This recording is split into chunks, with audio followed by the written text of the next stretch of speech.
لله نحمده ونستعينه ونستغفره ونؤمن به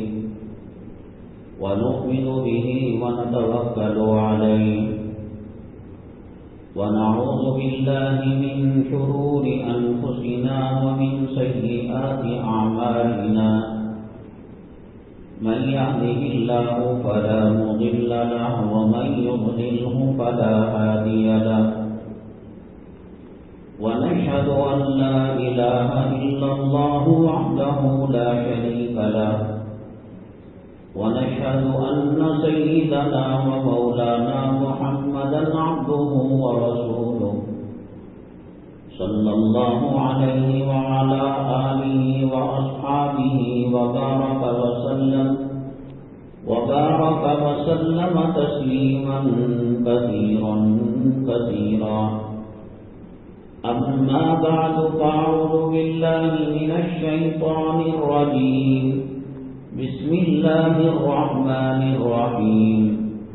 ولا تقولوا لمن يقتل في سبيل الله أموات.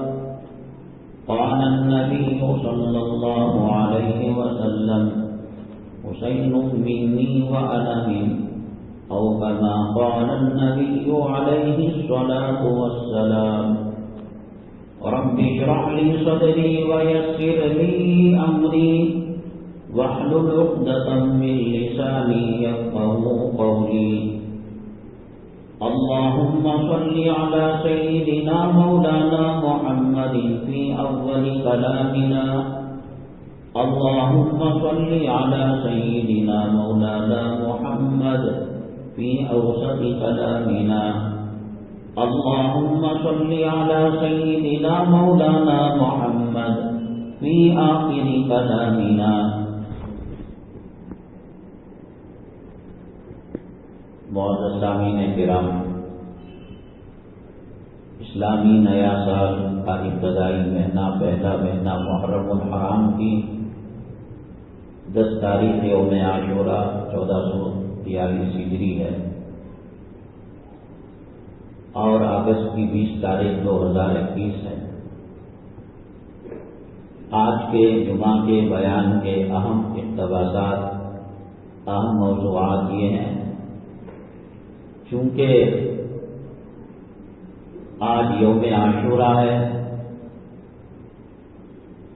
اور کربلا جو وبا ہوا، واقع ہوا 10 محرم ہی کو ہوا. حضرت سیدنا حسین رضی اللہ تعالیٰ عنہ نے اور اہل بیت نے جام شہادت جو نوش کیا وہ آج ہی کا دن تھا. اس لیے اسی مناسبت سے پہلا مرکزی عنوان رکھا گیا ہے، اسلام زندہ ہوتا ہے ہر کربلا کے بعد. اور دوسرا جو عنوانات ہیں وہ حقیقت میں پچھلی جمعہ میں وقت کی تنگی کی وجہ سے رہ گئے تھے. وہ عنوانات ہیں جیسے آج کل ایک فیشن چل پڑا ہے تعمیر مساجد کا، تزئین مساجد کا، مساجد کو مزین کرنا، خوبصورت بنانا. یقیناً اللہ کا گھر ہے. آدمی جب اپنے گھر کو خوبصورت بناتا ہے اللہ کے گھر کو بھی بنانا چاہیے. لیکن جب قوم و ملت کے اندر ایسے حالات ہوں، کاروبار رزق حلال کے ذرائع ٹھپ پڑے ہوئے ہوں، لوگ خودکشیاں کر رہے ہوں اور کرنے پر مجبور ہوں، اور خواتین اپنی عزت کی سودا کرنے تک پہنچ چکی ہوں، ایسے موقع پر کوئی کہتا ہے میں ماربل لگاؤں گا، ٹائلس لگاؤں گا. مسجد کی تزئین کے مقابلے میں خدمت خلق، کسی کو خودکشی سے بچانا، کسی عورت کی عزت و آبرو کو بچانا، یہ کہیں زیادہ بہتر ہے. لوگ ان حالتوں کو دیکھتے نہیں، بس یہ سمجھتے ہیں کہ باپ مرا ایک قرآن مسجد میں رکھ دیا، ماں مری ایک قرآن مسجد کے اندر رکھ دیا. مسجد میں پہلے سے رکھے ہوئے قرآنوں کو پڑھنا مشکل ہے، اب لوگ یہ سمجھتے ہیں کہ صاحب قرآن رکھ دیا تو ان کی مغفرت کا پروانہ مل گیا۔ اب تو اینڈرائڈ فون غریب سے غریب تر گھر میں ہے اور قرآن کا اپلیکیشن ہزاروں ہیں۔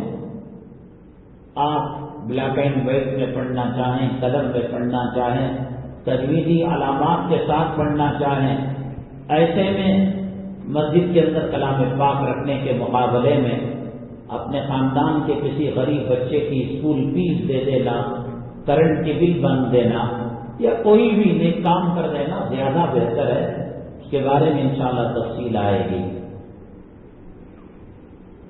سوشل میڈیا کے ذریعے سے علماء کرام گلی گلی کے، محلے محلے کے مقررین بیانات اور مسائل کو لے کر اپنا سوشل میڈیا کا دروازہ کھولے ہوئے ہیں۔ ایک یہ ہے کہ بیان ہو رہا ہے، اس کو سوشل میڈیا میں ڈالا جا رہا ہے۔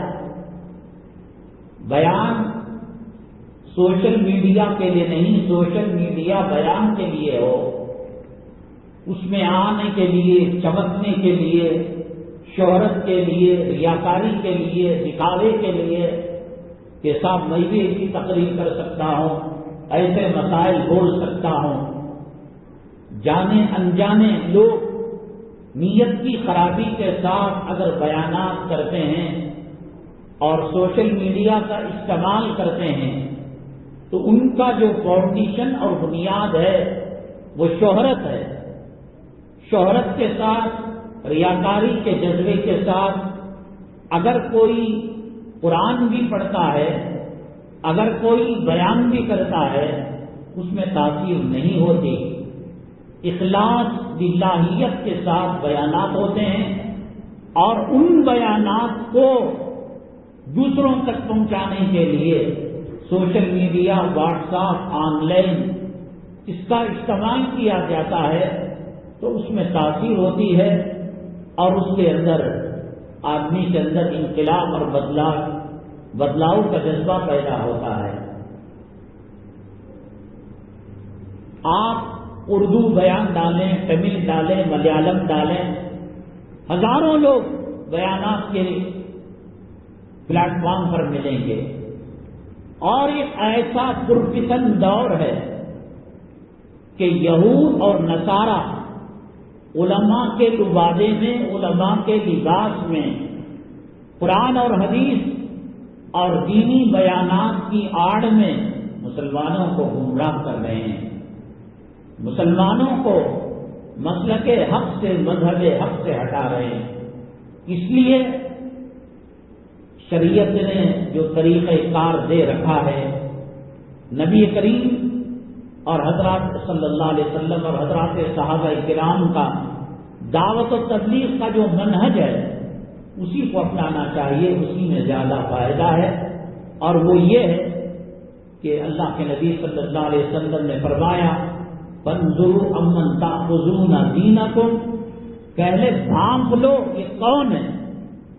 ہر پیٹے والا، ہر جبے والا، ہر جوشیلی تقریر کرنے والا مسلمان ہو، اسلام اور مسلمانوں کا ہمدرد ہو کوئی ضروری نہیں۔ یہود و نصارہ بھی اسلامی لبادے میں آ کر اسلامی جیسی تقریریں کر کر لوگوں کو گمراہ کر سکتے ہیں اور تباہ اور برباد کر سکتے ہیں۔ اس لیے اس تعلق سے ہم نے عنوان رکھا، اس کی تفصیل آئے گی۔ اللہ تبارک تعالیٰ نے جو نظام چلایا ہے، سورج کا، چاند کا، ستاروں کا، سمندر کا، زمین کا، پہاڑوں کا، انسانوں کی پیدائش کا، جانوروں کی پیدائش کا، یہ اللہ تبارک تعالیٰ فطرت کے حساب سے کس علاقے میں کون سا میوہ دینا ہے، فروٹ دینا ہے، پھل دینا ہے، اس لیے حکماء اور سائنسدان اور اطباء اور ڈاکٹر کہتے ہیں اپنے علاقے کی پیداوار پھل کھاؤ۔ اللہ تبارک تعالیٰ اس مناسبت سے انسانوں کی صحت کے اعتبار سے اللہ تبارک تعالیٰ وہاں پھل دیتے ہیں۔ لیچی پھل بہار میں ملتا ہے، یو پی میں ملتا ہے، اب اس کو امپورٹ کر کر منگائیں گے مزہ تو آئے گا لیکن جتنا نفع وہ اپنے علاقے کے لوگوں کو دے گا، سیب جہاں لگتا ہے اللہ تبارک تعالیٰ وہاں لوگوں کے مزاج اور طبیعت اور ان کی صحت کی مناسبت سے وہ پھل دیتے ہیں اللہ تبارک تعالیٰ۔ دنیا میں جو کچھ اللہ نے رکھا ہے، ہمیں بنگلور میں رکھا ہے، کسی کو یو پی میں رکھا ہے اور کسی کو یورپ میں رکھا ہے، تو اللہ تبارک تعالیٰ عین فطرت کے مطابق اس کے مزاج کے حساب سے اللہ تبارک تعالیٰ سسٹم چلاتے ہیں۔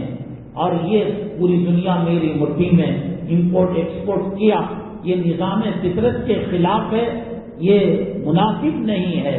اور اسی طریقے سے اللہ تبارک تعالیٰ نے مرد و عورت کو پیدا کیا نسل انسانی کو بڑھاوا دینے کے لیے۔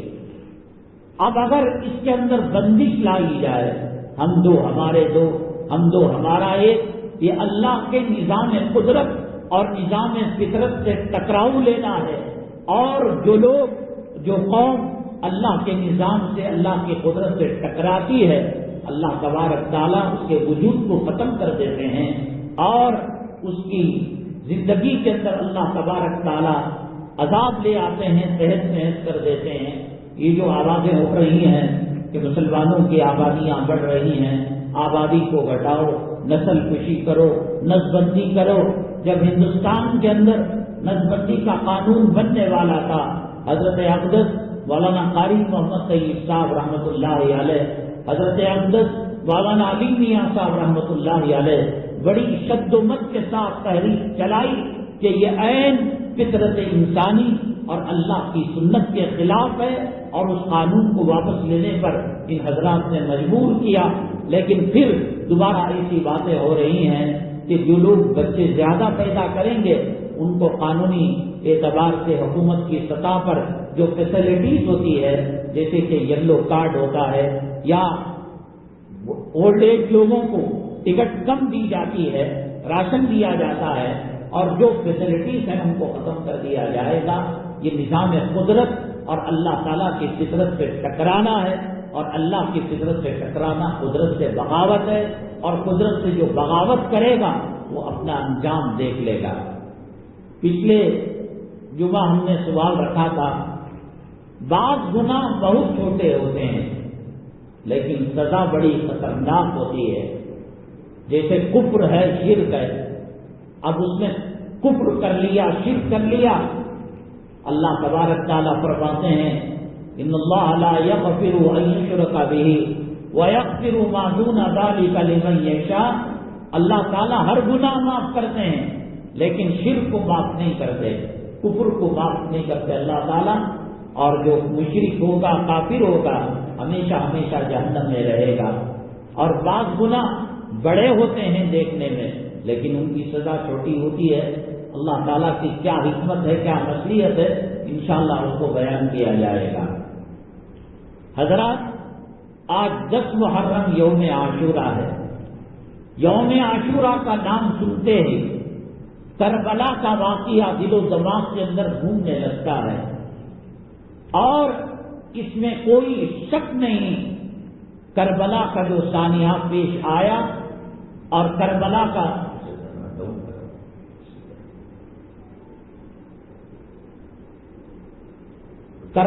جو واقعہ پیش آیا، یقیناً قیامت تک کے ہونے والے حادثات میں سیدنا آدم علی نبینا علیہ الصلوۃ والسلام سے لے کر قیامت تک جو واقعات ہوں گے ان کے اندر بڑا عجیب و غریب اور دلوں کو دہلا دینے والا اور راتوں کی نیند حرام کرنے والا اور بے چین کرنے والا واقعہ ہے کہ نبی کریم جناب محمد رسول اللہ صلی اللہ علیہ وسلم کے آل اولاد اور آپ کے خاندان والوں کو ظلماً قتل کر دیا جائے، شہید کر دیا جائے، بچوں کو نہ چھوڑا جائے، عورتوں کو، خواتین کو نہ چھوڑا جائے، ان کی بے حرمتی کی جائے، ان کی بے عزتی کی جائے۔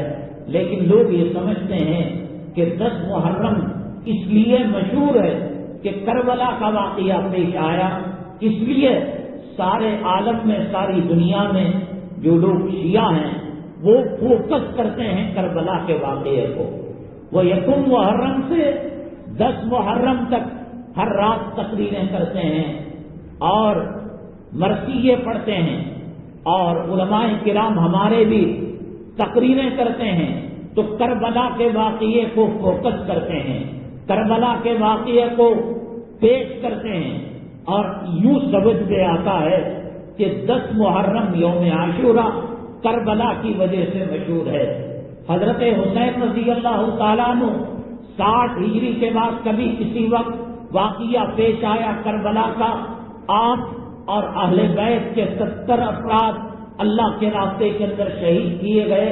یقیناً یہ دل کو دہلا دینے والا، اور جو نبی کریم جناب محمد رسول اللہ صلی اللہ علیہ وسلم سے محبت کرتا ہے، جو آدمی کسی سے محبت کرتا ہے، ان کے گھرانے سے محبت کرتا ہے، ان کی تہذیب سے محبت کرتا ہے، ان کے کلچر سے محبت کرتا ہے، ان کے لباس سے محبت کرتا ہے، ان کے طور طریقوں سے محبت کرتا ہے. یہ نہیں امام حسین رضی اللہ تعالیٰ عنہ سے محبت کی جائے اور ان کی طرح چہرہ نہ بنایا جائے. امام حسن رضی اللہ تعالیٰ عنہ اور اہل بیت سے محبت کی جائے اور نماز چھوڑ دی جائے، یہ ہو نہیں سکتا. جو آدمی جس سے محبت کرتا ہے اس کی گلی کوچے، اس کی تہذیب، اس کا کلچر، اس کا تمدن، اس کا لباس، اس کا کھانے کا طریقہ، ہر چیز سے وہ محبت کرتا ہے. ہمیں نبی کریم جناب محمد رسول اللہ صلی اللہ علیہ وسلم سے محبت ہے تو ہماری مائیں آپ کے ازواج مطہرات سے بھی محبت ہے. ہماری ماں کو کوئی گالی دے، ہماری اولاد کے ساتھ کوئی برا معاملہ کرے، ہمارے ساتھ کوئی برا معاملہ کرے، ہم برداشت کر سکتے ہیں.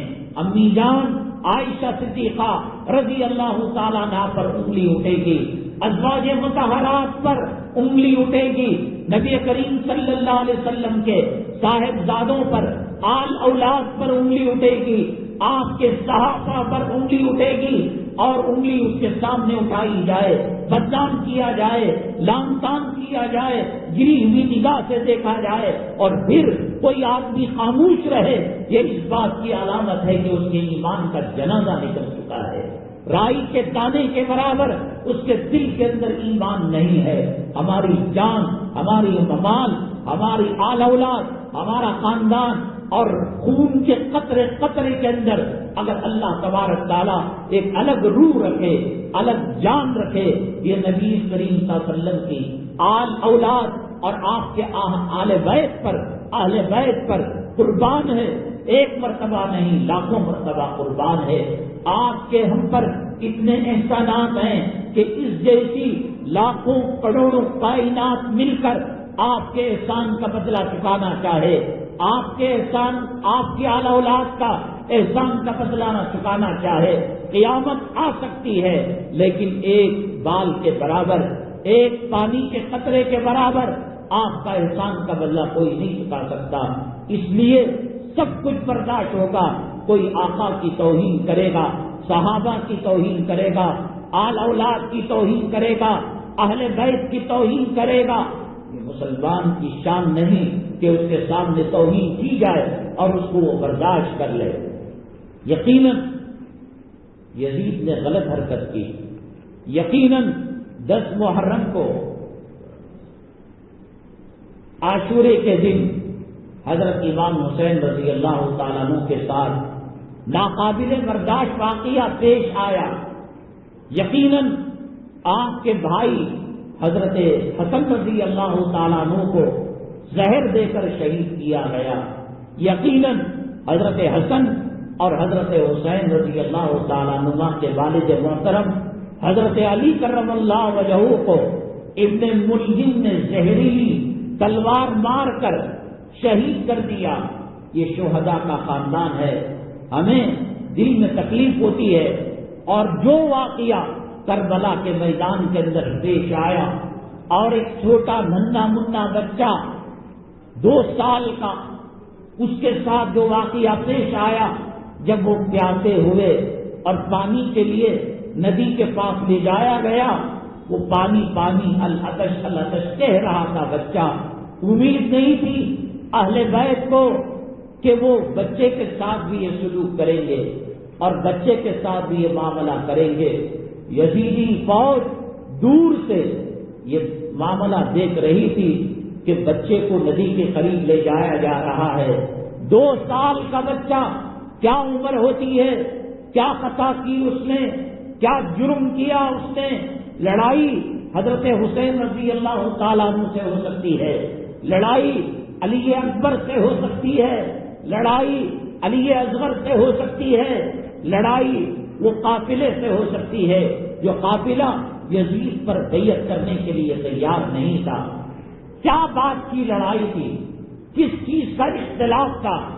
اصل معاملہ یہ ہے، حضرت معاویہ رضی اللہ تعالیٰ جو یزید کے والد ہے، وہاں تک نبی کریم صلی اللہ علیہ وسلم کے بعد حضرت صدیق اکبر رضی اللہ تعالیٰ عنہ آئے، ان کے بعد حضرت عمر بن خطاب رضی اللہ تعالیٰ عنہ، ان کے بعد حضرت عثمان غنی۔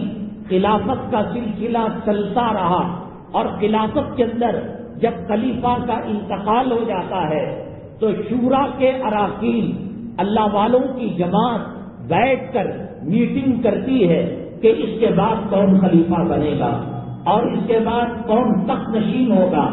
یہ علماء اور شورا والوں کی میٹنگ کے ساتھ یہ معاملہ طے ہوتا تھا، لیکن حضرت معاویہ رضی اللہ تعالیٰ عنہ تک یہ شورا، یہ میٹنگ، یہ احباب حل و عقد کا رائے مشورہ چلتا تھا۔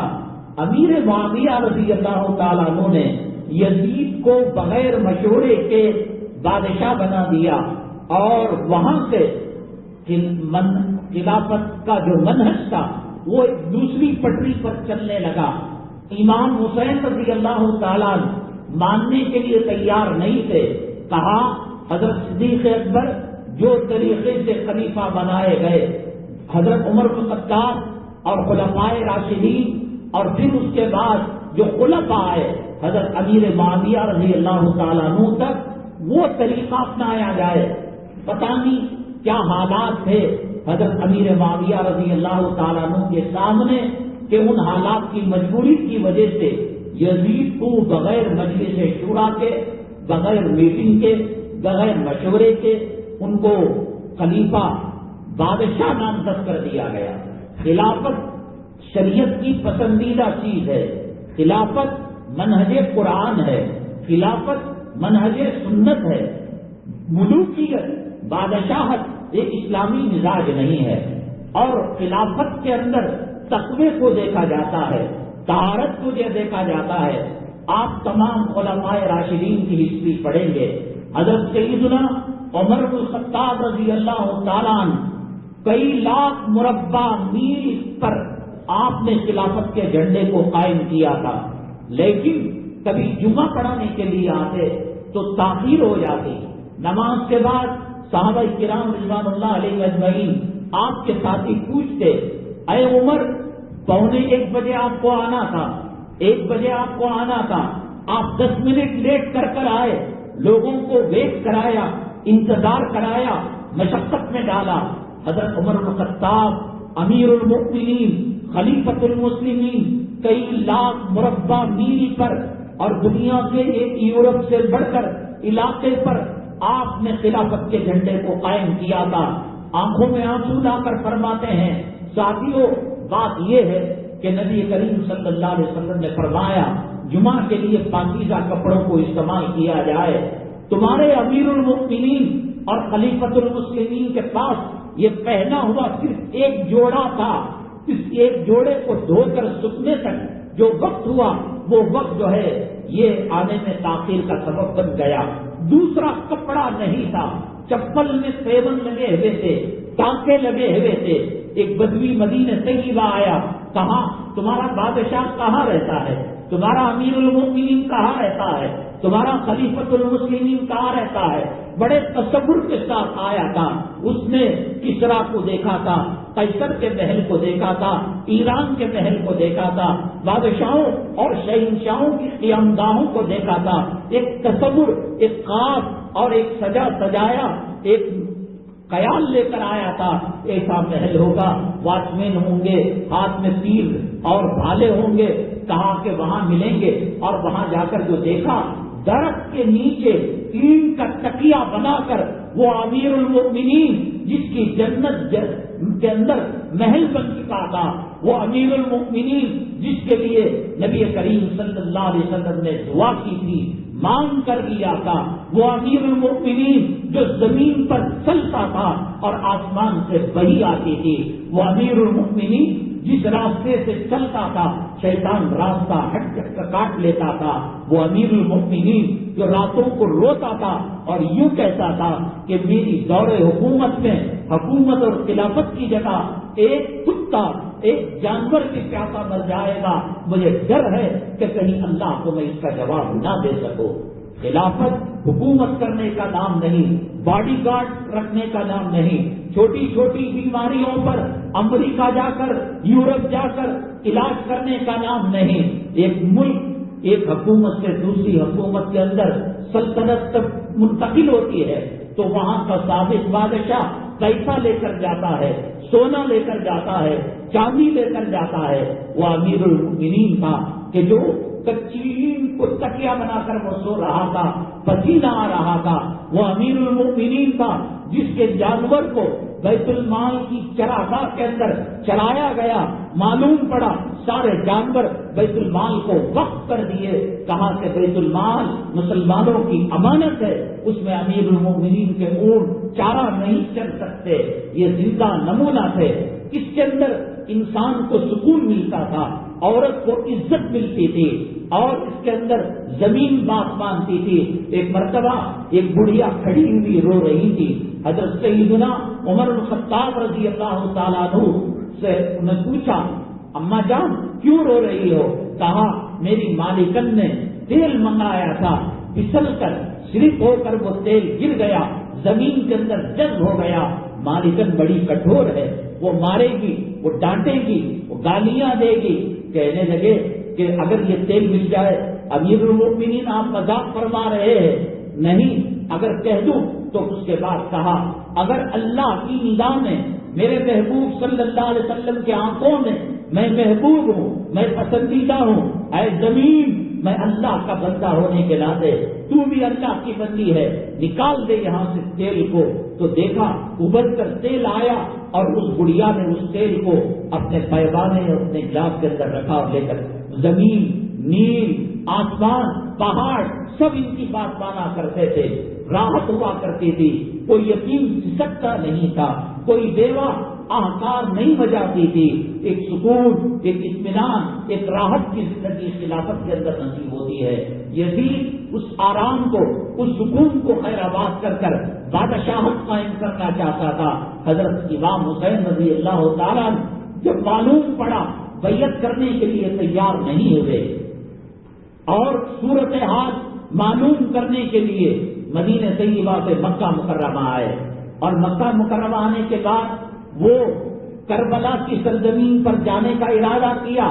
حضرت عبداللہ بن عمر، حضرت عبداللہ بن ابی بکر، حضرت عبداللہ بن علی، کئی صحابہ نے کہا، حضرت عبداللہ ابن عباس روکا کہ مت جائیے، کوفہ کے لوگ غدار ہیں، بے وفا ہیں، وعدہ وفا نہیں کرتے، اللہ کے لیے آپ نہ جائیے۔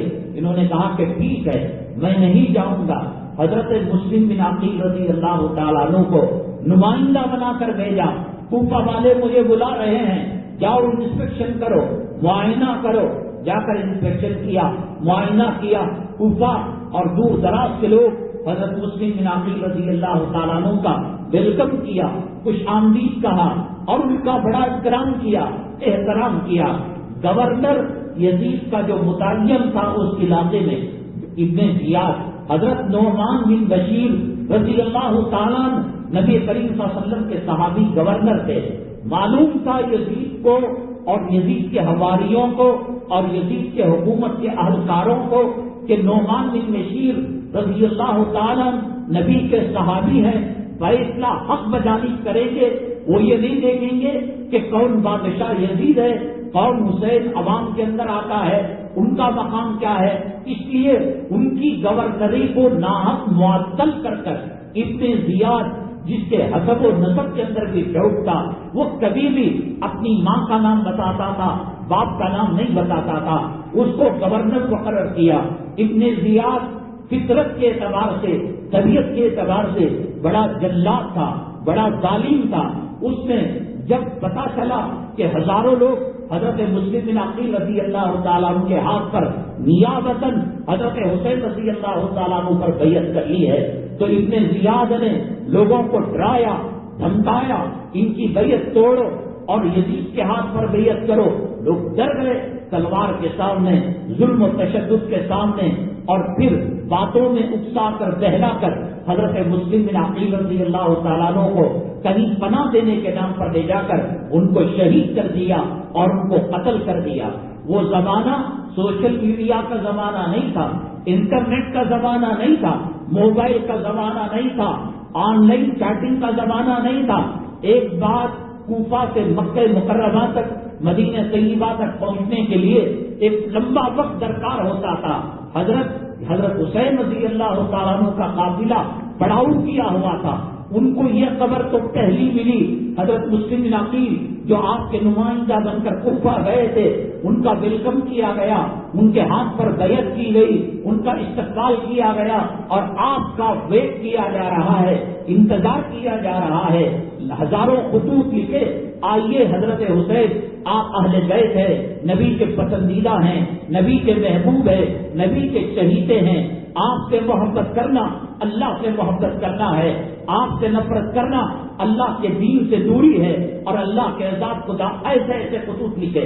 دوسرا جو معاملہ پیش آیا کہ ابن زیاد نے لوگوں کو بھڑکا کر بیعت توڑوا دی، حضرت مسلم بن عقیل کو شہید کر دیا۔ وہ نیوز پہنچتے پہنچتے درمیان میں دم توڑ دی، پہلی نیوز پہنچی تھی تو حضرت حسین رضی اللہ تعالیٰ عنہ نے حضرت عبداللہ ابن عباس، حضرت عبداللہ ابن ابو بکر، حضرت عبداللہ ابن عمر، تینوں عبداللہ، ایک کے بعد ابو بکر، ایک کے بعد حضرت عمر، ایک کے بعد حضرت عباس، ان تینوں کو کہا دیکھو ہزاروں خطوط ہیں، اور دیکھو اس کے اندر بتایا گیا ہے کہ مسلم بن عقیل رضی اللہ تعالیٰ عنہ کے ساتھ کتنا خوش دلی کا معاملہ کیا، ویلکم کیا، خوش آمدید کیا۔ تو یہ خبر تو تھی، کیا ان خطوط کے باوجود میں نہ جاؤں؟ حضرت عبداللہ ابن عباس دیگر نے کہا ہمیں تو ایسا محسوس ہوتا ہے کہ ان کی زبانیں اور ان کا ظاہری جسم آپ کے ساتھ ہے، لیکن ان کی تلواریں یزید کے ساتھ ہیں، نہ جانا بہتر ہے۔ حضرت حسین رضی اللہ تعالیٰ عنہ جنگ کرنے کے لیے نہیں گئے تھے، یزید کی حکومت کو چھیننے کے لیے اور تخت حاصل کرنے کے لیے اور خود بادشاہ بننے کے لیے نہیں گئے تھے۔ یزید کوفہ میں نہیں تھا، وہ تو کہیں اور کربلا میں نہیں تھا، کہیں دور دارالخلافہ میں بیٹھے من موجی کر رہا تھا۔ اطلاعات کا کوئی سسٹم نہیں تھا، آن لائن کا کوئی سسٹم نہیں تھا۔ ابن زیاد جو کرتا، جو کہتا، یزید اس کو مان لیا کرتا تھا۔ اگر یزید سے حکومت کو چھیننا ہوتا، حضرت حسین رضی اللہ تعالیٰ عنہ اہل بیت قافلے کے ساتھ یزید جہاں تھا وہاں جا سکتے تھے۔ حضرت نے کہا کوفہ میں جائیں گے، کربلا میں جائیں گے، اس سرزمین کے اندر جائیں گے، اور ہم نے جو غلط فہمی آئی ہے یزید کے تعلق سے، وہ فاسق ہے، وہ فاجر ہے، وہ بے نمازی ہے، وہ خلافت کے منہج سے ہٹ کر ملوکیت کی پٹری پر، بادشاہت کی پٹری پر حکومت کا نظام اور حکومت کا سسٹم چلا رہا ہے، ہم جائیں گے، اصلاح کریں گے۔ یزید جب دیکھے گا نبی کے نواسے آئے ہیں، نبی کے اہل بیت آئے ہیں، تو وہ مصالحت کر لے گا۔ حضرت صرف اصلاح کرنے کی غرض سے منہج نبوت اور منہج خلافت کو قائم کرنے کی ارادے، ورنہ کون جنگ کے اندر بیوی کو لے کر جاتا ہے، چھوٹے معصوم بچوں کو لے کر جاتا ہے، ہتھیار لے کر جائیں گے اور جنگ کے آلات لے کر جائیں گے، یہ اصلاح کرنے کے لیے وہ منہج جو خلافت کا تھا، ملوکیت کی پٹری پر چل رہا تھا، اس کو دوبارہ منہج خلافت پر لانے کی کوشش کے لیے چھوٹے بچوں کو دیکھ کر ترس آ جائے، حضرت علی کی گھر کی خواتین اہل بیت کو دیکھ کر ترس آ جائے، رحم آ جائے۔ یہاں اگر پٹری بدلے گی، یزید اگر ملوکیت اور بادشاہت کی پٹری پر حکومت کی ٹرین چلائے گا تو پھر رہتی دنیا تک یہ سلسلہ چل پڑے گا. اس پٹری کے ٹراک کو موڑنے کے لیے، آپ مصالحت کرنے کے لیے اور دین کا افہام و تفہیم کرنے کے لیے آپ تشریف لے گئے، لیکن جب آپ پہنچے وہاں تو حضرت عبداللہ ابن عباس، حضرت عبداللہ ابن عمر، حضرت عبداللہ بن ابی بکر کی بات صحیح ثابت ہوئی. ان لوگوں نے پیر پکڑ کر روکا تھا، یہ غدار ہیں، ان کے مزاج کے اندر بے وفائی ہے، بے عہدی ہے. وہاں دیکھا معاملہ پورا الٹ پلٹ ہے. حضرت مسلم بن عقیل جو آپ کے نمائندے تھے، امبیسیڈر تھے، ان کو شہید کر دیا گیا. اور لوگ ان کی بات ماننے سے شروع میں تو ویلکم کہا، اہلا و سہلا مرحبا کہا، پھر ہر آئے دن ہر آئے رات مجمع اتنا گھٹتا گیا، اتنا گھٹتا گیا کہ کوفہ اور کربلا کا ایک آدمی، ایک بچہ، ایک مرد، ایک عورت آپ کے ساتھ کوئی رہنے کے لیے تیار نہیں تھا. آپ سمجھ گئے ان کی غداری کو. تو ابن زیاد جو گورنر تھا 3 پالیسیاں بھیجی. کہا کہ غلط فہمی میں ہم اپنے قافلے کے ساتھ اہل بیت کے ساتھ یہاں آ چکے ہیں، ہمیں واپس جانے دیا جائے، ہم یزید سے جو بات کرنا ہے کر لیں گے، یا نہیں تو امن و سکون کے ساتھ بغیر جنگ کے یہاں پر رہنے کی اجازت دی جائے، یا نہیں تو ہمیں جنگ کرنے پر مجبور کر دیا جائے. اس قسم کی اس سے ملتی جلتی 3 شرائط رکھی. تو بیچ کے لوگوں نے کہا بڑی اچھی بات کہہ رہے ہیں، یہ نبی کے نواسے ہیں، یہ حضرت فاطمہ کے لاڈلے ہیں، یہ سیدہ شبابی اہل جنت الحسن والحسین ہیں، جنت کے نوجوانوں کے سردار ہیں. ان سے پنگا لینا، ان سے لڑائی کرنا، ان سے دشمنی کرنا، ان کے خون سے تلواروں کو رد کرنا مناسب نہیں ہے. تو کسی حد تک ان کی پالیسی پر عمل کرنے کے لیے تیار ہو گئے. اسی مجمع کے اندر ایک ملعون کتا شمر دل جوشن تھا. اس نے کہا کیا غلطی کر رہے ہو، چھوڑ دو گے اور لشکر لے کر آئیں گے، نبی کے خاندان کے نام پر، نبی کے نواسے کے نام پر ہزاروں لاکھوں لوگ آئیں گے، ہماری گورنری چھن جائے گی، کتے ہم پر چھوڑ دیے جائیں گے، ہماری حکومت، ہماری سلطنت ختم کر دی جائے گی. ان کو گھیرو، نہ صرف گھیرو بلکہ ان کا پانی بند کر دو. چنانچہ ندی کے کنارے یہ اہل بیت کا قافلہ پڑاؤ ڈالا ہوا تھا.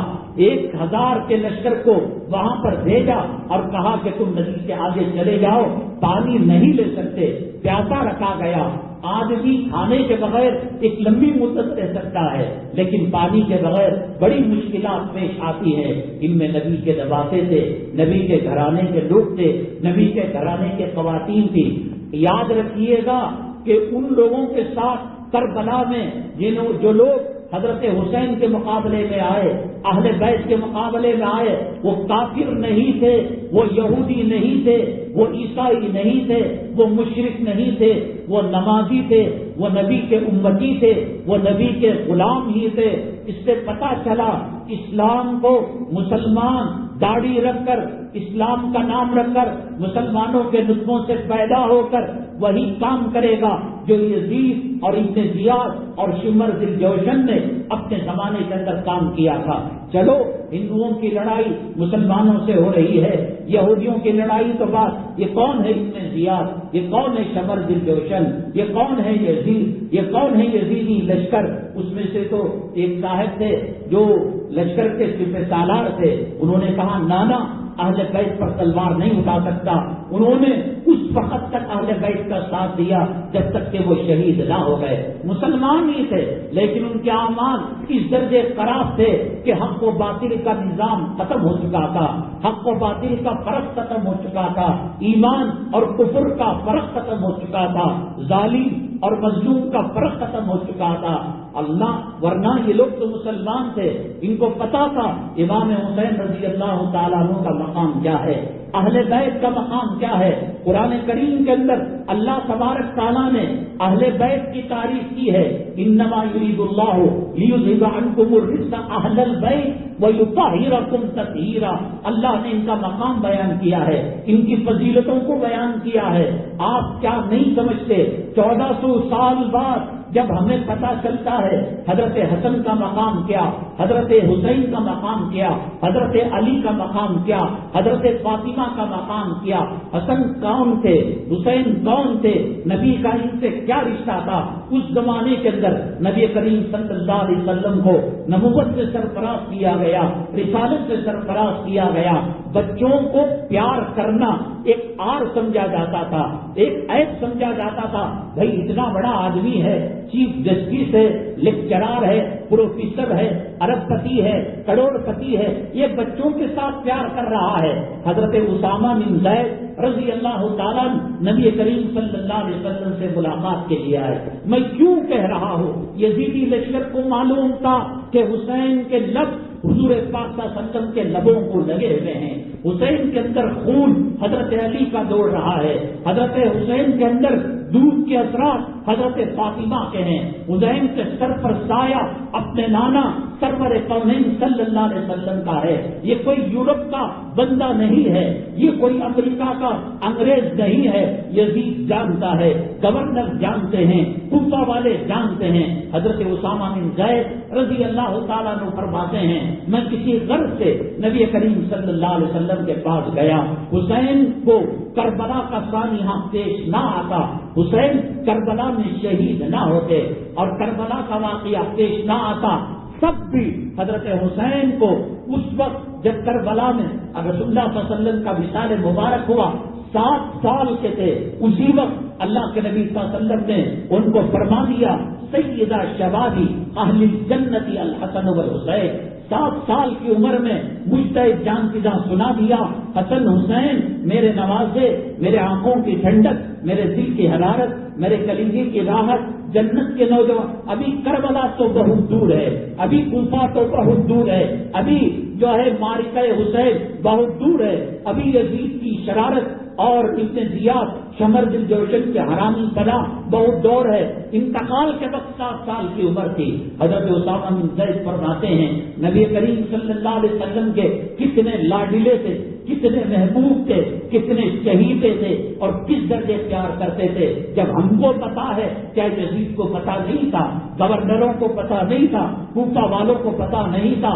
تلوار انہوں نے کس کے سامنے اٹھائی ہے، سر کس کا قلم کیا ہے، نیزے کے اندر کن کے سروں کو رکھا ہے، کیا وہ نہیں جانتے تھے انسان سے اللہ ہدایت چھین لیتے ہیں، انسان راہ راست سے ہٹ جاتا ہے، ہدایت سے، منہج خلافت سے، منہج قرآن سے، منہج سنت سے ہٹ جاتا ہے. اس کو پتہ نہیں چلتا کھانا کیا ہے اور حلوہ کیا ہے، اس کو پتہ نہیں چلتا انسانیت کیا ہے، حیوانیت کیا ہے، اس کو پتہ نہیں چلتا ظلم کیا ہے اور مدد کیا ہے.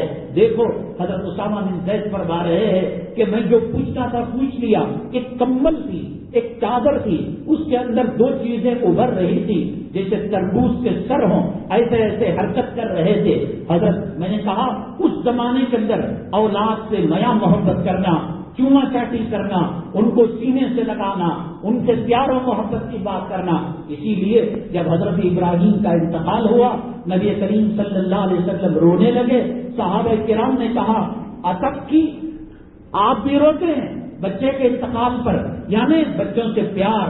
وہ زمانہ وہ تھا کہ لڑکیوں کو زندہ درگور کر دیا جاتا تھا، حیوانیت کا دل میں سینے میں دل نہیں ہوتا تھا، رحم نہیں ہوتا تھا. ایسے زمانے میں حضرت اسامہ نے دیکھا چادر کے اندر 2 تربوز کی طرح، مٹی کی طرح چیزیں ہل رہی ہیں. کہا اللہ کے نبی صلی اللہ علیہ وسلم یہ کیا ہے؟ فرمایا میرے نوازے ہیں، یہ میرے بچے ہیں، یہ میرے دل کی حرارت ہے. اور چادر کو دور کیا، پیر کے پاس سے گھٹنے تک لایا، گھٹنے سے پھر کمر تک لایا، کمر سے سینے تک لگایا اور سینے سے چمٹ کر فرمایا حسین مجھ سے ہے اور میں حسین سے ہے. جو حسین سے محبت کرتا ہے اے اللہ تو بھی اس سے محبت کر. اتنا چاہتے تھے، اتنا محبت کرتے تھے کہ ایک مرتبہ گھوڑی کی طرح بن گئے، ہاتھ کو سامنے رکھ لیا، گھٹنے کے بل، گڑگڑ کے بل جیسے جانور ہوتا ہے کس طریقے سے ہوتے. ایک صحابی آئے اور دیکھا کہ حضرت زین العابدین، حضرت حسن، ایک بچی تھی گھرانے کی زینب رضی اللہ تعالیٰ عنہ، حسن حسین پیٹھ پر پشت پر بیٹھے ہوئے ہیں، نبی کریم صلی اللہ علیہ وسلم کو جانور کی طرح ہانک رہے ہیں، چل چل چل۔ صحابی نے کہا کتنے خوش نصیب ہیں حسن حسین، نبی کی پشت مبارک نصیب ہوئی، نبی کی پیٹھ نصیب ہوئی۔ اللہ کے نبی صلی اللہ علیہ وسلم نے فرمایا یہ مت کہو حسن اور حسین خوش نصیب ہے، وہ سوال خوش نصیب ہے تو حسن اور حسین کو پیٹھ پر بٹھانا، میں خوش نصیب ہوں، حسن کو اٹھانے والا، حسین کو اٹھانے والا، اتنا پیار اتنا پیار۔ ایک مرتبہ رات میں یا دن کے وقت پیاس لگی، حضرت حسن رضی اللہ تعالیٰ عنہ رونے لگے، العطش العطش، میں کہہ رہا ہوں آج 1400 سال کے بعد حضرت حسن کے حالات، حضرت حسین کے حالات، نبی کریم صلی اللہ علیہ وسلم کی نمازوں سے محبت، نمازوں سے تعلق، وہ زمانے میں جب بچوں سے پیار کرنا آر تھا، شرم کی بات تھی، بزدلی کی بات تھی، نبی کریم صلی اللہ علیہ وسلم شرمائے نہیں۔ فرض نماز میں تہجد نہیں، ابابیل نہیں، اشراق نہیں، چاشت نہیں، نفل کی نماز نہیں، سنت کی نماز نہیں، فرض نماز میں نبی کریم صلی اللہ علیہ وسلم جب سجدے میں جاتے، یہ لاڈلے، یہ جنتیوں کے نوجوانوں کے سردار آ کر پیٹھ پر بیٹھ جاتے، نبی کریم صلی اللہ علیہ وسلم اگر سجدے سے سر اٹھائیں تو سجدہ لمبا ہو جائے گا، سجدے میں جب بچوں کو فرق پڑ جائے گا، سجدے کو لمبا کیا کرتے تھے۔ تو ایک صحابی سب میں سے اٹھ کر آئے اور حضرات حسنین کو ہٹانا چاہا تو سجدے میں ہاتھ ایسا یوں کیا، نانا ان نمازوں کو مت روکو، جب تک جی چاہے بیٹھے، محمد صلی اللہ علیہ وسلم سجدے سے سر نہیں اٹھائے گا۔ اتنا پیار اتنا لاڈ۔ ایک مرتبہ پیاس لگی، حضرت حسن رضی اللہ تعالیٰ عنہ رونے لگے، نبی کریم صلی اللہ علیہ وسلم کا مقام تو قریب میں تھا، نمازوں کے رونے کی آواز دیکھ کر پریشان ہو گئے، سن کر پریشان ہو گئے، گئے نبی کریم صلی اللہ علیہ وسلم، فاطمہ گھر میں مچیزہ نہیں، مچیزہ دیکھا پانی نہیں، بٹے میں دیکھا پانی نہیں، آج کس چیز کی کمی ہے؟ آج ہمارے گھروں کے اندر، ہمارے ایک متوسط خاندان کے اندر 50 سال 60 سال جینے کے اسباب ہیں، ایک بوند پانی نہیں۔ جنتی عورتوں کی سردار حضرت فاطمہ کے گھر میں، جنتی نوجوانوں کے سردار حضرات حسنین کے گھر میں، اور وہ علی کو کیا سمجھتے ہو جس علی کو اللہ کے نبی رضی اللہ تعالیٰ اللہ کے نبی صلی اللہ علیہ وسلم نے کہا کہ 10 عشرہ مبشرہ میں ابو بکر فی الجنہ و عمر فی الجنہ و عثمان فی الجنہ و علی فی الجنہ و طلحہ فی الجنہ و زبیر فی الجنہ و سعد بن وقاص فی الجنہ، 10 آدمیوں کا نام لے کر نبی کریم صلی اللہ علیہ وسلم نے کہا ان کو مرنے سے پہلے، موت سے پہلے جنت کی سرٹیفکیٹ دے دی گئی۔ وہ علی ہر صحابی کے ساتھ رضی اللہ تعالیٰ عنہ آتا ہے، عمر رضی اللہ تعالیٰ عنہ، عثمان رضی اللہ تعالیٰ عنہ، عبد الرحمن بن عوف رضی اللہ تعالیٰ عنہ، ہر صحابی کے ساتھ اللہ ان سے راضی ہو، وہ اللہ سے راضی ہو چکے۔ لیکن سیدنا علی کرم اللہ وجہہ، یہ علی وہ ہے جنہوں نے بچپن سے موت تک کسی بت کا سایہ نہیں دیکھا، کسی بت کا سامنا نہیں کیا۔ ہو سکتا ہے بعض لوگ بتوں کی پوجا کرتے تھے، آئندہ ایمان لے کر آئے، آئندہ اسلام لے کر آئے، وہ علی جن کی پرورش نبی کریم صلی اللہ علیہ وسلم نے کی۔ ایک مرتبہ حضرت علی کا ہاتھ پکڑ لیا اور فرمایا علی جنت میں میں اور تو حسن اور حسین ایسے ساتھ رہیں گے جیسے ہم اس وقت ملے ہوئے ہیں۔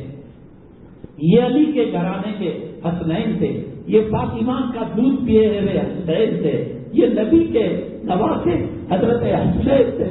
پیاس لگی، تڑپ کر آئے نبی کریم صلی اللہ علیہ وسلم، کہا فاطمہ بیٹی گھر میں مشکیزہ کہاں ہے، مٹکا کہاں ہے؟ مشکیزے میں پانی نہیں، مٹکے میں پانی نہیں، پانی خریدنا پڑتا تھا پینے کے لیے، دور جانا پڑتا تھا، اور حسن تڑپ رہے ہیں، پیاس سے بے قابو ہو رہے ہیں۔ گلاس لیا، دعا کرتے، برسات ہو جاتی، مٹکے میں معجزے کے طور پر پانی آ جاتا، لیکن باہر گئے، ایک مریت بکری جو مرنے کے قریب تھی، تھن سوکھے ہوئے تھے، اللہ کے نبی صلی اللہ علیہ وسلم نے پشت پر ہاتھ پھیرا، تھن بھر گئے اور دودھ سے لبریز ہو گئے۔ نبی کریم صلی اللہ علیہ وسلم نے دودھ کو دوہا، اپنے ہاتھ سے لا کر حسن کو پلانے لگے. حضرت حسین کہنے لگے مجھے بھی چاہیے مجھے بھی چاہیے، تو حضرت حسن ہی کو پلانے لگے.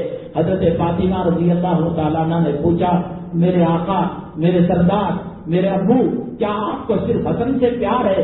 کہا پیار تو دونوں سے ہے، لیکن پہلے انہوں نے پانی مانگا تھا، جب تک یہ سیراب نہیں ہوں گے پیالہ میں نہیں دے سکتا، تو چنانچہ سیراب کر کر پھر پیالہ منتقل کیا حضرت حسین رضی اللہ تعالیٰ عنہ پر. حضرت حسن سر سے لے کر کمر تک نبی کریم صلی اللہ علیہ وسلم کے ہم شکل تھے، اور کمر سے لے کر پیر تک حضرت علی کرم اللہ وجہہ کے ہم شکل تھے. حضرت حسین سر سے لے کر کمر تک حضرت علی کے ہم شکل تھے، اور کمر سے لے کر قدموں تک نبی کریم صلی اللہ علیہ وسلم کے ہم شکل تھے. کیا یزید کو پتا نہیں تھا کہ نبی کتنا محبت کرتے ہیں، کتنا چاہتے ہیں؟ کیسے پشت پر بٹھایا، کیسے فرض نماز پر پیٹھ پر سوار ہونے پر سجدے کو لمبا کر دیا. قافلہ کہیں جا رہا تھا، حسنین اونٹ پر سوار تھے، وہ بچے تھے، معصوم بچے تھے، انتقال کے وقت جب 7 سال کی عمر ہے تو پھر نبی کریم صلی اللہ علیہ وسلم کی حیات میں کتنی عمر رہی ہوگی. کہاں العطش پیاس لگی ہے. نبی کریم صلی اللہ علیہ وسلم کے کانوں کے اندر آواز پہنچی. نبی کریم صلی اللہ علیہ وسلم نے کرنا چاہا، یہ کر سکتے تھے، قافلے کو اسٹل وہیں پر روک کر اپنے اونٹ کو روک کر حسنین کی سواری کو اپنے پاس بلا سکتے تھے. قافلے کو اسٹاپ کیا، روکا، اونٹ کو پیٹ طرف کیا اور حضرات حسنین کے پاس گئے اور جا کر کہا کیا ماجرا ہے؟ ابا حضور نانا جان پیاس لگی ہے. قافلے میں پوچھا ہے کسی کے پاس پانی ہے، کسی کے پاس مشکیزہ ہے، کسی کے پاس مٹکا؟ تو کسی نے جواب نہیں دیا. اس کے بعد کہا آؤ نماز سے نیچے اترو. اونٹ کے حوض سے دونوں نماز سے نیچے اترے. اللہ کے نبی صلی اللہ علیہ وسلم نے پہلے حضرت حسن کو لیا اور اپنی جیب مبارک زبان مبارک نکالی. کہا جب تک تمہاری پیاس ختم نہ ہو اس وقت تک میری جیب کو چوستے رہنا. حضرت حسین رضی اللہ تعالیٰ عنہ کو بعد میں بٹھایا. اس کے بعد وہ کہنے لگے نانا جان جنت کے بہتی نہروں کی لذت کو ہم نے آج پایا ہے. یہ وہ نوازے ہیں جنہوں نے نبی کریم صلی اللہ علیہ وسلم کے لعاب مبارک کو، جنت کے چشموں سے زیادہ قیمتی لعاب مبارک کو اپنے منہ کے اندر لیا تھا. ہم تک روایت آئی، ہم تک حدیث آئی، ہم تک ان کی سیرت آئی، ہم تک ان کا کردار آیا. تو کیا یزید کے لشکر تک، ابن زیاد تک، کوفے والوں تک یہ خبر نہیں پہنچی؟ کون سا کتا ان پر سوار ہو چکا تھا، کون سے خنزیر کے نطفے سے وہ پیدا ہوئے تھے. انسان ہدایت سے ہٹتا ہے، انسان ضلالت پر آتا ہے، انسان کے دل پر، دماغ پر ختم اللہ علی قلوبہم وعلی سمعہم وعلی ابصارہم غشاوہ. اور جب دنیا کا پردہ پڑ جاتا ہے، دنیا کی محبت آ جاتی ہے، مال کی محبت آ جاتی ہے، دولت کی محبت آ جاتی ہے، پیسوں کی محبت آ جاتی ہے. قرآن شریف کے 30 پاروں کے اندر اللہ نے کہیں نہیں کہا کہ اولاد سے محبت کرو، یا اولاد تمہیں تباہ کر کے رکھ دے گی. یا ایھا الذین آمنوا لا تلھکم اموالکم ولا اولادکم عن ذکر اللہ. کہیں یہ مال یا اولاد تمہیں اللہ کے ذکر سے غافل نہ کر دے. ہاں طبعی طور پر، فطری طور پر اولاد سے محبت، بیوی سے محبت، مال سے محبت ہے، لیکن علماء سے جب تک تعلق نہیں ہوگا یہ زہر تباہ کر دے گا، برباد کر دے گا. یا اولاد کی انسان تو میں تو کہتا ہوں کہ 10-20 روپے 30 روپے میں اپنی زندگی کا گزارا میں آپ کو بتاؤں گا. شیواجی نگر مارکیٹ کی جو مسلم ہوٹلیں ہیں سب سے دوستی کر لیجیے، کہیے کہ میں غریب ہوں، میں بھوکا ہوں، میں گھر سے نکالا گیا ہوں.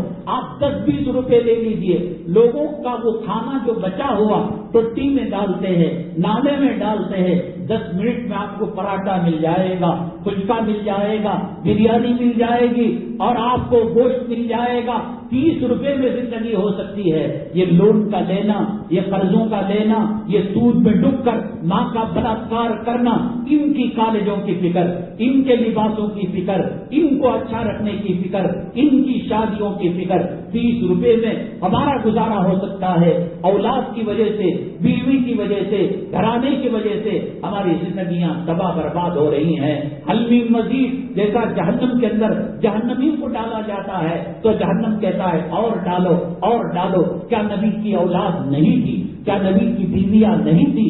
کیا اولیاء اللہ غوث پاک رحمت اللہ علیہ، پیران پیر رحمت اللہ علیہ، چلو کربلا کے میدان کے اندر حضرت حسین کے سامنے ننھے گنے بچے نہیں تھے، عورتیں نہیں تھی، لڑکیاں نہیں تھی، ان پر وہ ظلم کیا گیا، ان پر وہ ستم کیا گیا کہ ظالم گھرانے کی یزید کی بیوی جب اس کے دربار کے اندر حضرات اہل بیت کے سروں کو نیزے کے اندر پرو کر، جس میں 2 سال کے بچے کا بھی سر تھا، اس کا قصور صرف یہ تھا کہ منع کیے ہوئے نہر پر پانی پینے کے لیے لے جایا جا رہا تھا، ایک حرامی کتے نے دیکھ لیا کہ حضرت حسین کے گھرانے سے، ان کے قیام سے اور ان سے تعلق رکھنے والا 2 سال کا بچہ آیا، تیر نشانہ باز کا سیدھے گلے کے اندر لگا اور گلے کے اندر رکھ کر بچہ 2 سال کا شہید ہو گیا۔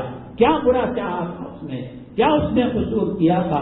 لڑائی حضرت حسین سے تھی، لڑائی اختلاف جو ہے خلافت کا، ملوکیت کا تھا، کون سا گھرانہ تھا؟ ان کی تطہیر کی قسمیں کھائی جا سکتی تھی، ان کے واسطے سے جہنمی جنت کے اندر جاتے تھے، ان کو دیکھ کر لوگوں کی پیاس بجھا کرتی تھی، ان کو نبی نے سینے سے لگایا تھا۔ ایک صحابی فرماتے ہیں میں نے دیکھا حسن ایک گود میں بیٹھے ہیں، حسین ایک گود کے اندر بیٹھے ہیں۔ نبی کریم صلی اللہ علیہ وسلم کے زمانے میں میڈ ان چائنا کے کھلونے نہیں ہوا کرتے تھے، میڈ ان انڈیا کے کھلونے نہیں ہوا کرتے تھے، جیپ ایسے باہر کرتے، حسن پکڑنے جاتے، نبی کریم صلی اللہ علیہ وسلم اپنی جیپ کو اندر کر لیتے، یہ کھیل کھیل کر دل بہلایا کرتے تھے۔ پیاس پر نبی نے زبان سے ان کی پیاس بجھائی ہے۔ آج جب ظلم سر چڑھ کر بولتا ہے، آدمی راہ راست سے ہٹتا ہے، وہ زمزم کو خدا نہ کرے استنجا سمجھنے لگتا ہے، وہ پیشاب کو زمزم سمجھنے لگتا ہے، وہ حق کو باطل سمجھنے لگتا ہے، وہ باطل کو حق سمجھنے لگتا ہے۔ یہ علماء کے بیانات، یہ قرآن سے محبت، یہ علماء کی اولیاء کی قربت، یہ آپ کو اولاد کی محبت سے روکے گی۔ نبی نے بھی محبت کی، ایسی محبت کی کہ حضرت فاطمہ کو جنتی عورتوں کا سردار بنا کر چھوڑا، ایسی محبت کی کہ نوازوں کو سیدہ شباب اہل الجنت الحسن والحسین، نوجوان کا سردار بنا کر بھیجا۔ علی سے محبت کی، علی کی پرورش کی تو کہا کہ میرا گھر تمہارے گھر کے سامنے ہوگا۔ وہ محبت کی جو جنت کو پہنچانے والی تھی۔ ایسی محبت نہیں کی کہ جو ہے منڈے چٹ چولی اور چاند کٹ کمر والی، اور اس کو دنیا کے کتے دیکھ کر زنا کا لوہا اپنے جو ہے منہ سے نکالے۔ خیال زنا 2 شرمگاہوں کے ملنے کا نام نہیں ہے، زنا آنکھ کا ہوتا ہے، زنا دل کا ہوتا ہے، زنا خیالات کا ہوتا ہے، زنا تصور کا ہوتا ہے۔ جس عائشہ نام کی بیٹی کو، جس فاطمہ نام کی بیٹی کو نیم برہنہ کر کر سیکسی کپڑے پہنا کر، آج کا برقع نہ رہا، آج کا نقاب نہ رہا، آج کا حجاب نہ رہا، اس سے بہتر نائٹی ہے جو سیکس کی دعوت دیتی ہے۔ یہ تو ایسے کپڑے پہن کر غیر محرموں کے محفل کے اندر جاتی ہے کہ قبر میں جس کا پیر پڑ چکا ہے وہ 90 سال کا بوڑھا سیکس میں مبتلا ہو جاتا ہے، شہوت میں مبتلا ہو جاتا ہے۔ برائی کرنے کے اندر کم سے کم وہ شرمگاہوں کو نہ ملائے، آنکھ کا زنا کرتا ہے، دل کا زنا کرتا ہے، خیالات کا زنا کرتا ہے۔ ان کی وجہ سے، اولاد کی وجہ سے اپنی آخرت برباد مت کرو، بیوی کی وجہ سے اپنی قبر کی زندگی برباد مت کرو۔ دیکھو حضرت حسین رضی اللہ تعالیٰ عنہ کے سامنے وہ یزیدی لشکر جو جانتا تھا آقا کے آنکھوں کے ٹھنڈک، آقا نے کہا یہ مجھ سے محبت کرتے ہیں، میں ان سے محبت کرتا ہوں، اے اللہ تو بھی ان سے محبت کرنا اور ان سے محبت کرنا جو ان سے محبت کیا کرتے ہیں۔ اور فرمایا حسین بصۃ منی، حسین میرے جگر کا ٹکڑا ہے، میرے خون کا حصہ ہے، میرے جسم کا حصہ ہے۔ کیا ان یزیدیوں کو پتا نہیں تھا؟ کیسے جب حضرت حسین رضی اللہ تعالیٰ عنہ نے کہا عصر کی نماز کا وقت ہے، شمر دل جوشن نے کہا پڑھو اپنی نماز، ہم نماز کے لیے فرصت نہیں دیتے۔ حضرت حسین رضی اللہ تعالیٰ میدان کے اندر آئے، کئی 100 وار تلوار کے، تیر کے اور جو ہے دوسری آلات کے جسم چھلنی ہو چکا تھا۔ اس حالت کے اندر بھی کئی یزیدی لشکر کو واصل جہنم کیا، پانی مانگا، وضو کے لیے پانی نہیں دیا، تیمم کیا اور سجدے میں گئے تو ابن زیاد نے ایک کو کہا جا ان کا سر قلم کر دے. وہ گیا، حضرتا ہوا واپس آ گیا. ابن زیاد نے کہا تیری ماں تجھے کھوئے. شمر ذی جوشن نے اس کو اکسایا، پھر وہ جا کر سر قلم کر دیا، اور پھر اس کے بعد گھوڑے روکوائے گئے. کیا دشمنی تھی آل بیت سے، کیا دشمنی تھی حضرت حسین سے. اگر قتل کرنا تھا، شہید کرنا تھا، عزت کے ساتھ کرتے. کپڑے ان کو نکالے گئے، برہنہ ان کو کیا گیا، ان پر گھوڑے دوڑائے گئے. حضرت زینب جب حضرت حسین کو رخصت کر رہی تھی تو چمٹ گئی بہن اپنے بھائی سے اور سینے پر بوسہ دینے لگی، بیچاری پر بوسہ دینے لگی. حضرت حسین نے کہا یہ باغرہ زندگی میں تو پیش نہیں آیا، بہنا ایسا کیا آج آپ رخصت کر رہی ہیں؟ حضرت زینب نے فرمایا آپ میں نے رسول اللہ صلی اللہ علیہ وسلم کو دیکھا، نانا جان کو دیکھا، وہ بے چینی سے انتظار کر رہے ہیں. حضرت زینب نے پوچھا اے میرے نانا کس کا انتظار کر رہے ہو؟ فرمایا کل جو ہے میرا نواسا، میرا جگر کا ٹکڑا حسین مجھ سے ملاقات کرنے والا ہے. حسین میرے بھائی یہ آج آخری ملاقات ہے. جب زمین نے دیکھا کہ نبی کا نواسا، نبی کا جگر کوشا مادردار گھرانہ ہو چکا ہے، کپڑے نوچ لیے گئے ہیں، گوشت کو نوچ لیا گیا ہے، ہڈیوں کو جدا کر دیا گیا ہے اور گھوڑوں کو دوڑایا گیا ہے، تو اس کے بعد زمین کو غیرت آئی اور پھر اس کے بعد زمین نے وہ ہوا چلائی، وہ دھول آئی، وہ مٹی آئی، ان شہداء کے جسم کو پردہ کیا. جب ان شہداء کے سروں کو نیزوں پہ رکھ کر یزید کے دربار میں لے جایا گیا.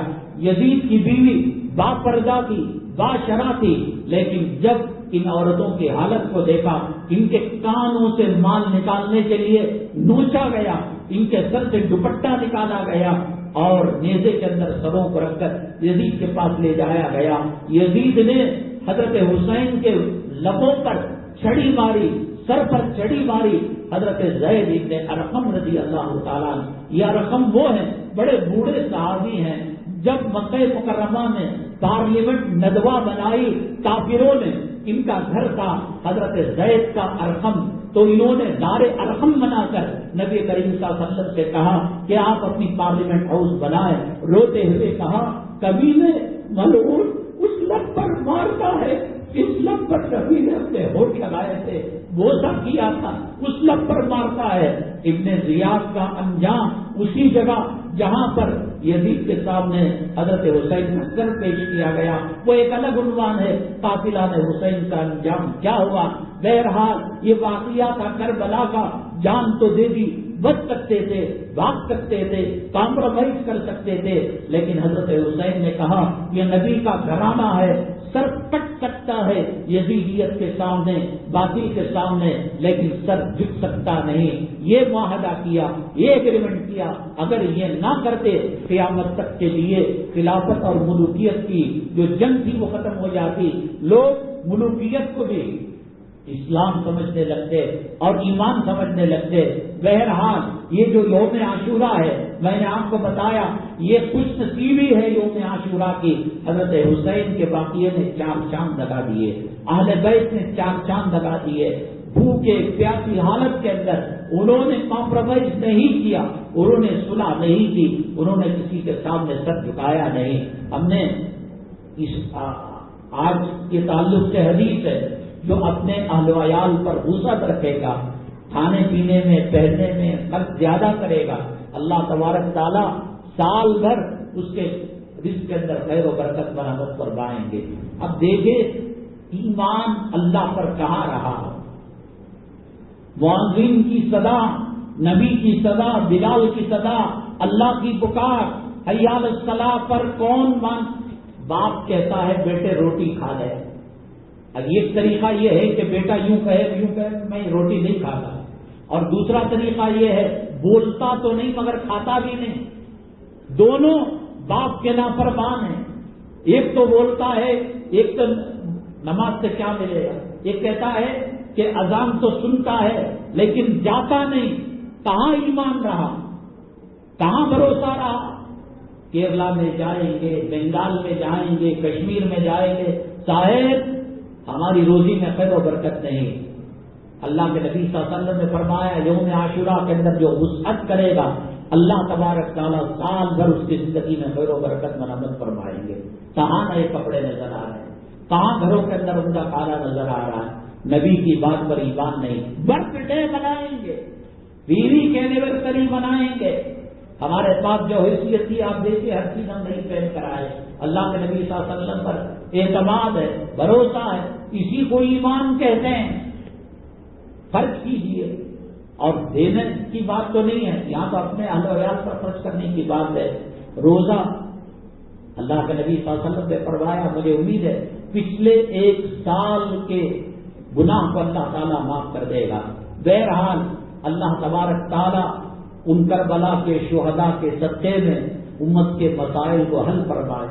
اللہ کربلا جیسی اس کی چھوٹی آزمائش کا بھی ہم سامنا نہیں کر سکتے, ہم بچھونا نہیں چھوڑ سکتے. ہم 10-20 کی روزی کے اندر جھوٹی قسم کھاتے ہیں, ہم لوگوں کے آنکھوں میں دھول جھونکتے ہیں.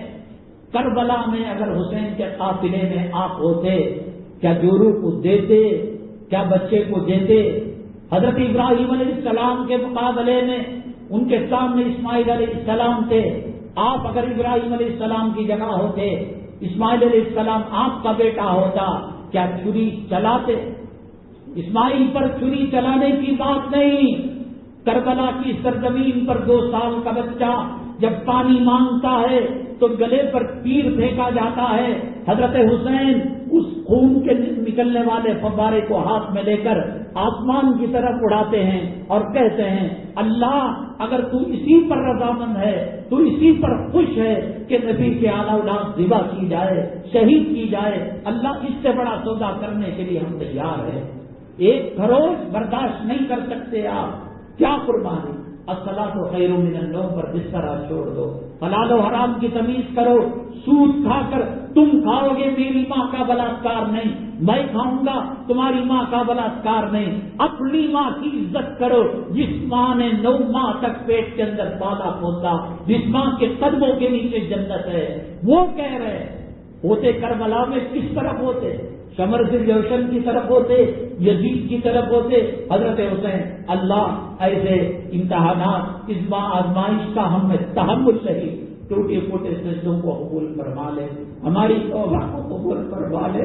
اے اللہ آج سے ہماری زندگی بدل دے, حرام سے ہماری حفاظت فرما, حلال لقموں کو نصیب فرما, کسی کا محتاج نہ بنا.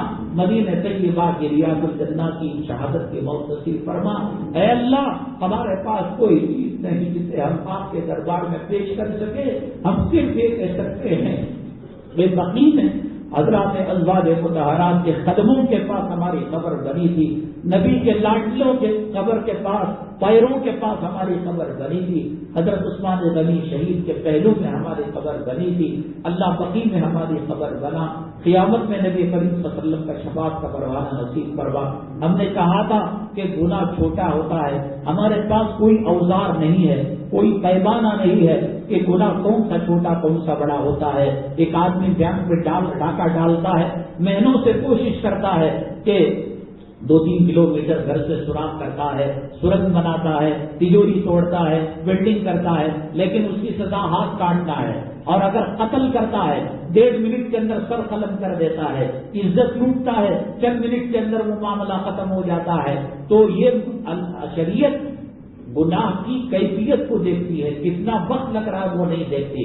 اگلی جمعہ طاہا مسجد کے اندر ڈی جے ہلی کے اندر ایک عظیم جو عنوانات رہ گئے ہیں, عمدن میں نے اس کو چھیڑا نہیں کہ عاشورہ میں کربلا کی باتیں, حضرت حسین رضی اللہ تعالیٰ عنہ کی محبت کی باتیں آ کر ہمارا نیٹ ورک بجائے فلمی اسٹاروں سے لگنے کے حضرت حسین سے محبت ہو, حضرت حسن سے محبت ہو, حضرت زینب سے محبت ہو, کربلا کے شہداء سے محبت ہو. اس لیے زیادہ تر اس کے وقت کے اندر لگایا. اور یہ دوسرے عنوانات بھی بڑے اہم ہیں. ایک اہم عنوان کہ صحابہ میں صرف ایک صحابی حضرت علی ہیں جو کعبے کے اندر پیدا ہوئے. کیوں پیدا ہوئے؟ اگر یہ اشرافت اور فضیلت کی بات کی تو دوسرے صحابہ وہاں ڈلیوری کے لیے کیوں لے کر گئے؟ اور عورت کی ڈلیوری ہوتی ہے, گندگی نکلتی ہے, نفاس کا خون آتا ہے, ناپاک خون آتا ہے, جگہ گندی ہوتی ہے. ان کو کیا سوجی کعبے کی سرزمین کے اندر جو حرم کعبہ ہے, یہ تو ہے مطاف, ایک ہے اللہ کا کعبہ، کعبے کے اندر ان کی پرورش پیدائش ہوئی، خون نکلتا ہے، نبات ہوتا ہے، یہ حرکت کیوں سرزد ہوئی؟ اگر یہ قابل فضیلت ہے تو دوسرے صحابہ نے کیوں نہیں کی؟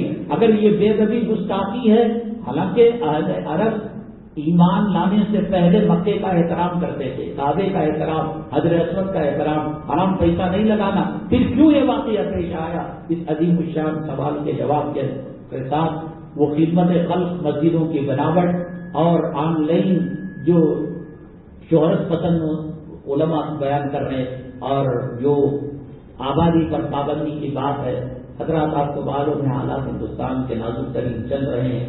اس مسجد کا کیس بھی عدالت کے اندر چل رہا ہے، عدالتی کارروائیوں کے اندر لاکھوں روپے صرف ہو جاتے ہیں۔ اس وقت یہ کوئی مسجد کے اندر ماربل لگانے کا، اے سی لگانے کا یا اسے مزین کرنے کا مسئلہ نہیں، مسجد کے وجود کو بچانے کا مسئلہ ہے۔ آپ سے درخواست سے زیادہ چندہ تعاون کرتے ہوئے جائے، اور اسی طریقے سے ایک ادارے کی امانت ہے عرق گلاب اور حلال صابن اور دیگر چیزیں، اس کو خریدنا، ضروریات بھی پوری ہوتی ہیں، مدرسے کا تعاون بھی ہوتا ہے۔